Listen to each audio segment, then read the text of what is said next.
الحمد للہ رب العالمین والصلاة والسلام علی نبیہ الامین محمد صلی اللہ علیہ وعلی آلہ وصحابتہ اجمعین۔ اعوذ باللہ من الشیطان الرجیم، بسم اللہ الرحمن الرحیم۔ اس دورہ تفسیر القرآن کی ہفتہ وار پہلی چھٹی کے بعد انشاءاللہ امید ہے کہ آپ لوگ تازہ دم ہو کے یہاں تشریف لائے ہوں گے۔ تو ہم نے یہاں تک بات کی تھی کہ نمازوں کے جو اوقات ہیں ان کی جزوی تفصیل قرآن مجید میں موجود نہیں ہے، اور وہ رسول اللہ صلی اللہ علیہ وسلم نے ہی اپنی امت کو بتلائی ہے۔ اور اس کے ضمن میں جو اس سے متعلقہ موضوعات تھے ان کے اوپر بھی بات کی تھی، نماز قصر اور نماز قصر کے ساتھ ساتھ نمازوں کا سفر کی حالت میں یا قیام کی حالت میں جمع کیا جانا۔ اور اب اسی سلسلے میں یہ گفتگو آگے بڑھ رہی ہے، لیکن یہ چیز بھی پیش نظر رہے آپ کے کہ یہ جو سورہ آل عمران ہے، پھر سورہ نساء، پھر اس کے بعد آنے والی سورہ انعام ہے، پھر سورہ اعراف، یہ تقریباً 3-4 صورتیں ایسا محسوس ہوتا ہے ان کے مضامین کو دیکھ کے اور ان کے اندر جو اسلوب ہے اس کو پیش نظر رکھیں تو یہ اندازہ ہوتا ہے کہ یہ گویا کہ جڑواں صورتیں ہیں، اور ان کے اندر مشرکین کو بھی مخاطب کیا گیا ہے اور ان کے اعمال کے اوپر بھی تبصرہ ہے، اس لیے کہ مشرکین تو بلاد عرب میں بالآخر موجود ہی تھے، اور حضور صلی اللہ علیہ وسلم کی پوری نبوت کے دوران مشرکین کی جانب سے مختلف قسم کی مشکلات پیش آتی رہیں۔ لیکن آغاز میں صرف مشرکین تھے، لیکن جب مدینہ منورہ کی جانب ہجرت ہو گئی تو پھر وہاں پہ 2 قسم کے اور دشمن یا تحریک اسلامی کو یا اسلامی سوسائٹی کو نقصان پہنچانے والے 2 گروہ اور مزید آ گئے میدان میں۔ ایک گروہ جو تھا وہ تو یہود اور نصارہ کا تھا، اہل کتاب کا، جو اس سے قبل خاموش تھے اور براہ راست ان کے مفادات کے اوپر کوئی زد نہیں پڑ رہی تھی۔ حضور مدینہ منورہ تشریف نہیں لائے تھے، آپ مکہ میں تھے اور یہ لوگ مدینہ منورہ میں تھے۔ اگرچہ اس وقت بھی کچھ ساز باز کی خبریں تو ملتی تھیں کہ مشرکین مکہ کے ساتھ ان کی کچھ ساز باز جاری ہے، لیکن وہ بہت کم۔ لیکن مدینہ آنے کے بعد تو پھر انہوں نے اپنی دشمنی کھل کے ظاہر کر دی۔ اور تیسرا ایک گروہ جو خفیہ سازشوں کے ضمن میں سامنے آیا وہ منافقین کا تھا۔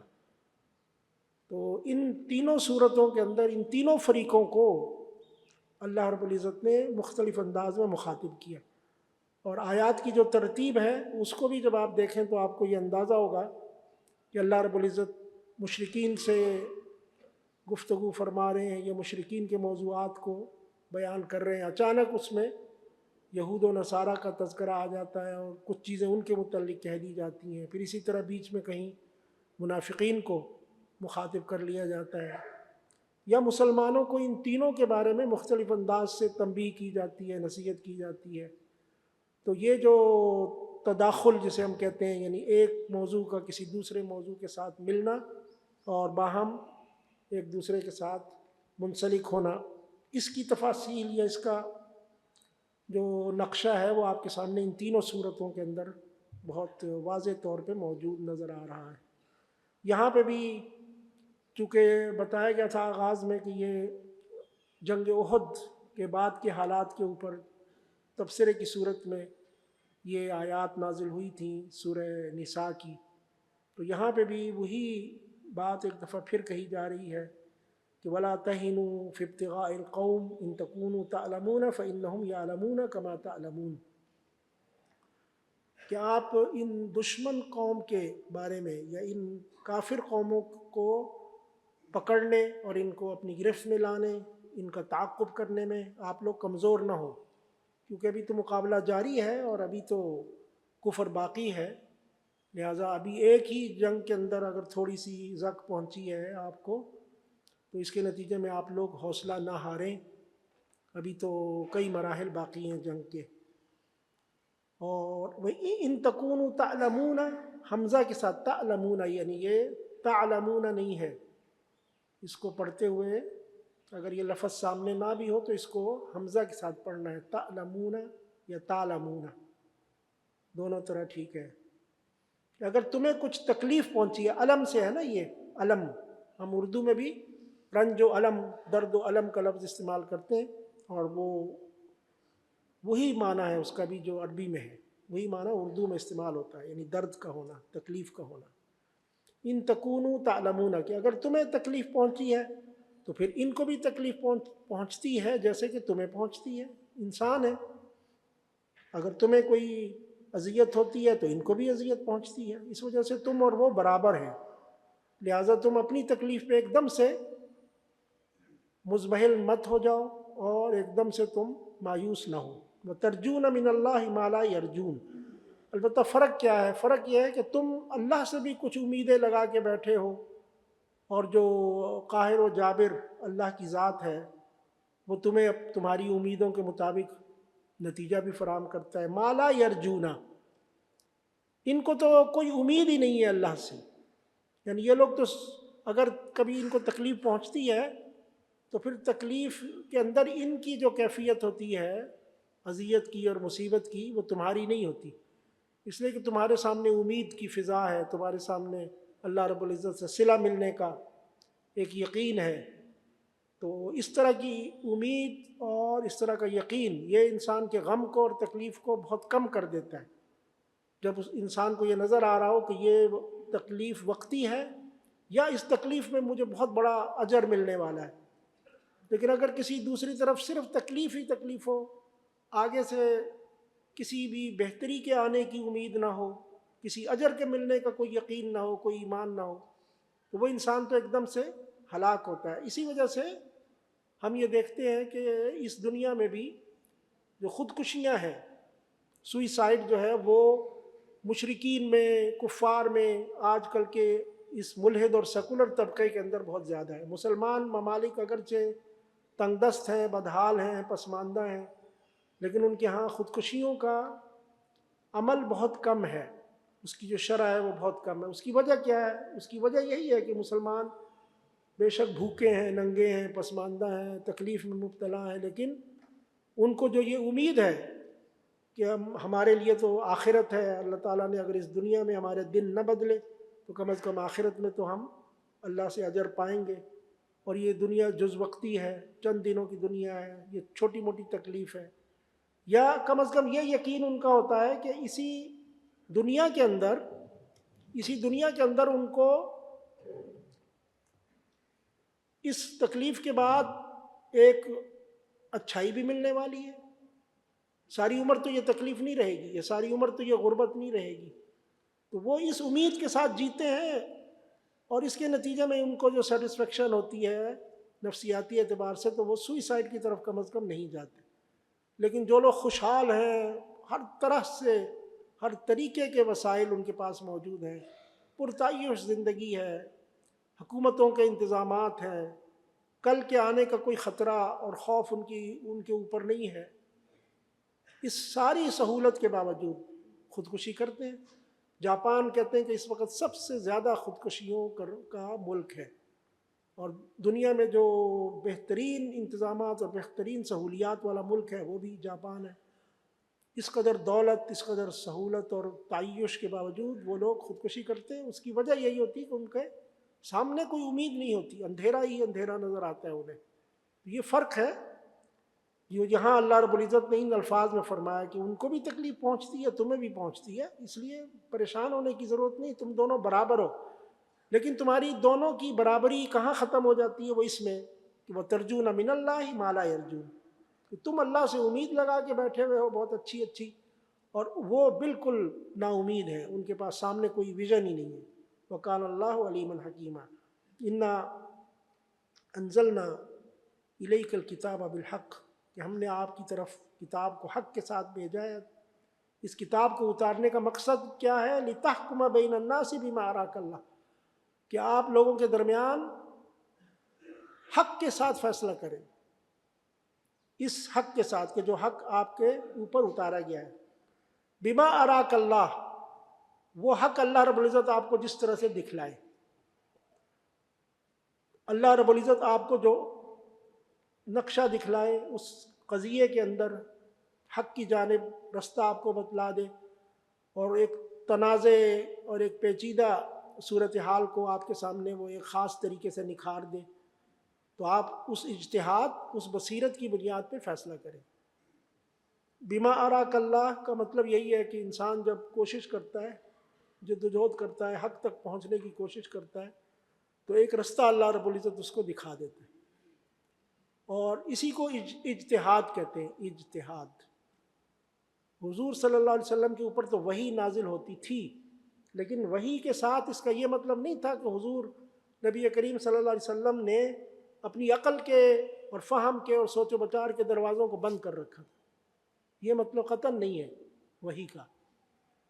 وحی کی تشریح کے لیے، وحی کے فہم کے لیے، وحی کے حکمت کے مطابق بیان کے لیے، اور اس وحی کو کس مقدار میں لوگوں تک پہنچانا ہے، اور کون سی محفل اور کون سا ماحول کس طرح کے حکم کے لیے موافق ہے، یہ ساری حکمتیں جو تھیں، یہ ہے کہ جو اللہ رب العزت نے آپ کو طریقہ سمجھا رکھا ہے کہ آپ نے اترنے والی وحی کا کتنا حصہ اور کس موقع پہ کیا بات آپ نے بتانی ہے.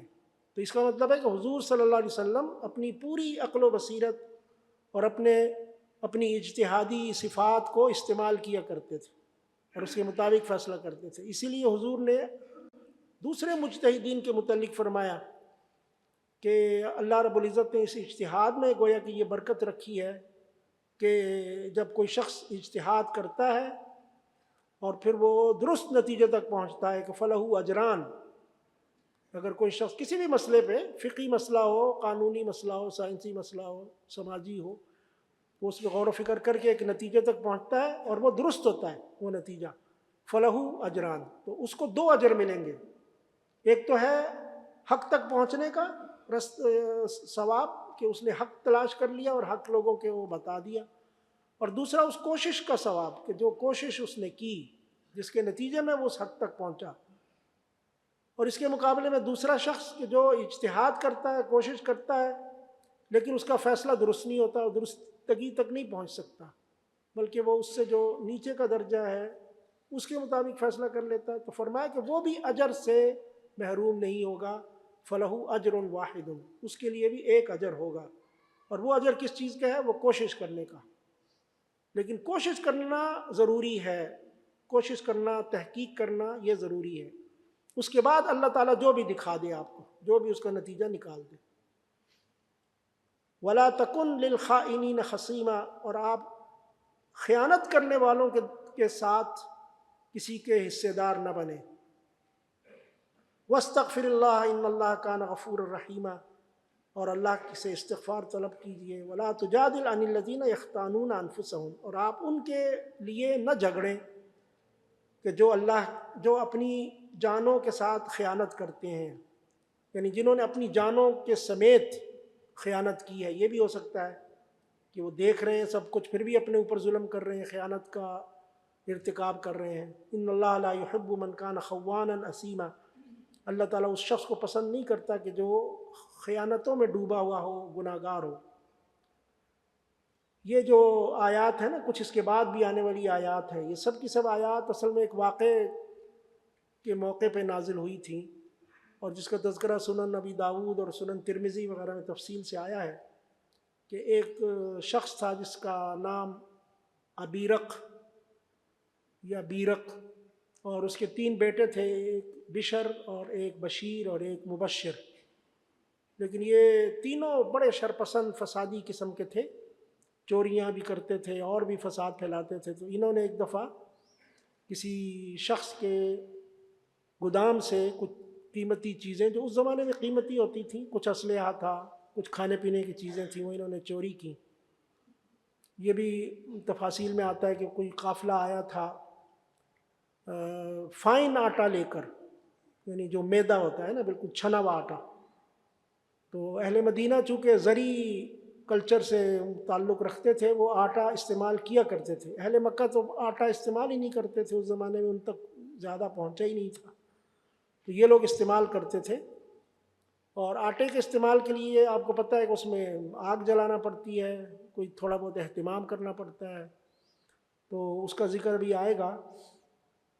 تو انہوں نے وہ چوری کیا نقب لگا کے، اور چوری کرنے کے بعد صبح جب ان کے مالک جو تھے رفاع غالباً ان کا نام تھا، انہوں نے دیکھا تو چوری ہوئی بھی تھی، تو انہوں نے اپنے کسی عزیز سے، حضرت قتادہ، ان سے تذکرہ کیا کہ رات اس طرح سے میرے گودام کے اندر چوری ہوئی ہے۔